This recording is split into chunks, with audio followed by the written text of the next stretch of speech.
Bueno, y queremos conversar sobre este y otros temas. Nos acompaña el senador de Renovación Nacional, Francisco Chaguán. Senador, muchas gracias por estar aquí esta tarde. Hola, ¿cómo les va? Sí, para conversar primero sobre el tema de la carta, este acuerdo que firmaron senadores de distintos colores políticos. Pero antes, a raíz de la información que surge a esta hora de la tarde, ¿qué le parece con esta decisión que está tomando el Banco Central, pero el tema más de fondo, que el dólar sigue registrando estas alzas históricas? Bueno, acá hay una responsabilidad también de la política en cómo somos capaces de generar certeza. De alguna manera, el alza sustantiva que ha tenido el dólar demuestra claramente que hoy día tenemos una fragilidad en nuestra economía, segundo, una incertidumbre desde el punto de vista político y también una incapacidad para ir resolviendo el tema de la violencia en las calles. Y por tanto, yo diría que acá la gran tarea y la gran responsabilidad de la política es solucionar el problema con más y mejor política. Y en ese sentido, el acuerdo de ayer fue sustantivo porque dio una señal no solamente al gobierno, sino también a todos los actores políticos, a decir, primero, a concentrarnos en una agenda social. Lo que ocurrió, básicamente la ley de presupuesto en términos de elevar la pensión básica solidaria, en poder aumentar el per cápita en materia de atención primaria, lo que logramos en materia de medicamentos, que vamos a legislar de forma rápida y sustantiva para disminuir sustantivamente el precio de los medicamentos, o las medidas que hizo relación con el ingreso mínimo garantizado, son un avance, pero no es la agenda social que se espera. Quiero detenerme justamente en la decisión que acaba de emitir el Banco Central. Es una decisión que no es menor, es una decisión, son 20.000 millones de dólares, una intervención que no ocurría en nuestro país desde el año 2011. Hoy día el dólar escaló hasta los 830. Es una señal inequívoca que el mercado está desconfiado de lo que está sucediendo en nuestro país. La incertidumbre está superando cualquier límite, lo han dicho los economistas. El dólar sobre los 810, ya nadie sabe lo que puede pasar. Es la lectura que hace el mercado. Sí, no solamente aquello, sino que acá tenemos poco tiempo. Y tenemos poco tiempo, y lo quiero sincerar, porque acá lo que se puede producir en cualquier minuto, si es que los comités de comerciantes en las distintas comunas que se están organizando, se están armando para autodefenderse, y si el Estado no es capaz de garantizar el orden público, efectivamente es una situación compleja. Por otra parte, las expectativas de crecimiento que tiene el país también van a la baja. O sea, el lunes tenemos cifras de IMASEC, mañana tenemos cifras de empleo. Claro, cuando conozcamos esos números, ahí yo creo que sí le va a hacer ruido a la autoridad, porque en el fondo... Yo creo que acá se está adelantando justamente esta inyección, esta intervención del Banco Central, justamente esas cifras. Y si bien se podría tratar de intervenir también con una política contracíclica o bien tratando de generar las condiciones de posibilitar las bajas en las tasas de interés para ir generando un fortalecimiento del emprendimiento. Claramente, si no hay certidumbre y no hay control de la violencia en las calles, por supuesto que la depreciación del peso va a ir en aumento. Por eso es tan importante la intervención y yo la justifico, pero acá la política tiene que dar también tener la capacidad de ir resolviendo los problemas. ¿Y cuáles son esos? Primero, abocarse a la agenda social, primero.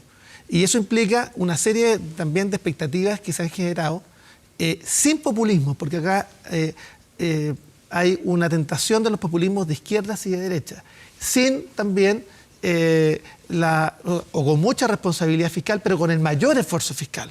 Acá, por ejemplo, resolver, y un tema que yo he planteado, el tema de los 722.000 deudores estudiantiles, hacerse cargo de los 616.000 deudores del CAE, para establecer algún tipo de alternativa y establecer un mecanismo como se resolvió en la ley de presupuesto, es un camino.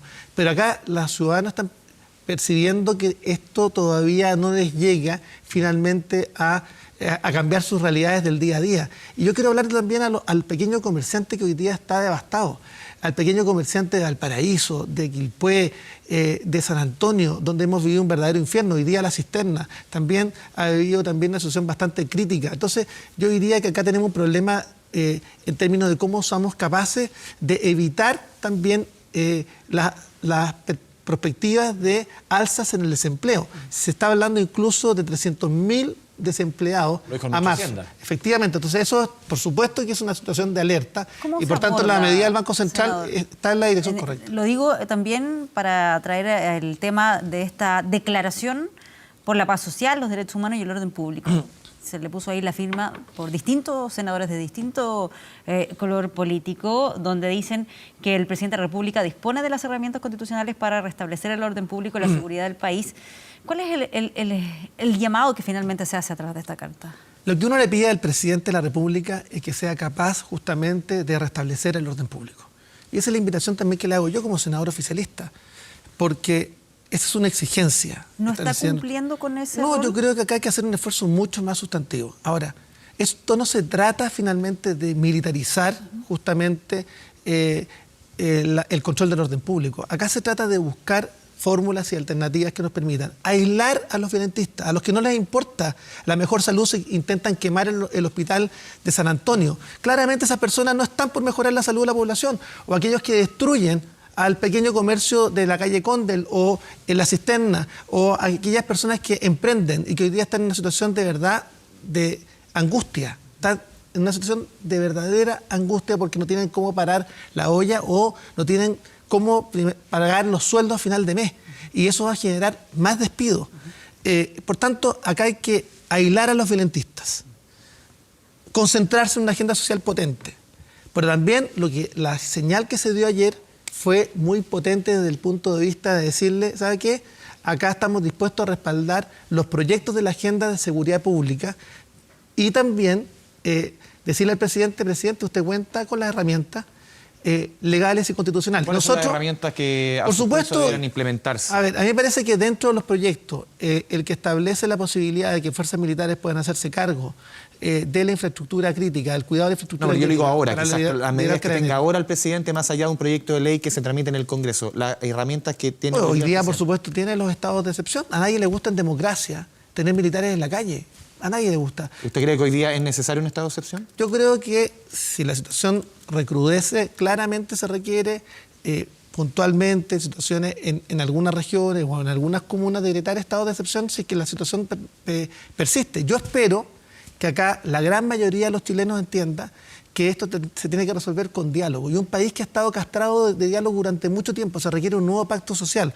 Por eso fue tan importante el acuerdo que logramos por la nueva institucionalidad, dándonos un camino para preguntarle a los chilenos si querían o no modificar la carta o cambiar la carta fundamental, la Constitución, y luego cuál va a ser el mecanismo y con un plebiscito ratificatorio de salida que nos va a permitir tener legitimidad, además con voto obligatorio. Por otra parte, la agenda social es importante. Yo creo que lo aprobado durante la ley de presupuesto es muy relevante, pero creemos que hay que hacer un esfuerzo para cerrar ese punto, un nuevo estado de emergencia, ¿no podría correrse el riesgo de que entrabe aún más ese diálogo? Lo digo porque tal vez algunos sectores de la oposición van a cuestionar ese estado. Es que la señal que dieron ayer los senadores transversalmente, decirle, mire, usted cuenta con la herramienta, estamos dispuestos a respaldarlo. Esa fue la señal entre líneas. Ya, o sea, hay que interpretarlo como un mensaje en el que se le dice... Si decreta este estado de excepción, va a contar con el apoyo de representantes Nosotros, ¿qué de la hemos hecho oposición? como Renovación Nacional? Nosotros, 5 senadores, presentamos una reforma a la Constitución para establecer un estado de excepción atenuado, que es un estado de excepción de alerta, que permitiría justamente destinar fuerzas militares como ocurre en Francia, como ocurre en otros países. ¿Qué diferencia respecto al estado de excepción normal es este atenuado? Atenuado porque en definitiva... ¿Qué matices respecto a lo que vimos los primeros días? Porque mantiene el control en la autoridad civil, la responsabilidad del orden público en la autoridad civil. Pero hoy día esa figura no existe. No existe, por eso le hemos pedido al gobierno que lo tramite con suma urgencia o discusión inmediata, porque creemos que este es mejor proyecto que el que presentó el gobierno. El que presentó el gobierno igual deja... el control del orden público en el mando militar. Nosotros creemos que el control civil y la responsabilidad política es indelegable. Y por eso presentamos este nuevo estado de excepción, de estado de alerta, que además coincidimos con el presidente de la democracia cristiana y que está dispuesto con sus diputados a apoyarlo. Por tanto, creemos que acá hay que dar herramientas para que el presidente de la República pueda hacerse cargo del control del orden público. Pero vuelvo a insistir, no hay que criminalizar la protesta pacífica.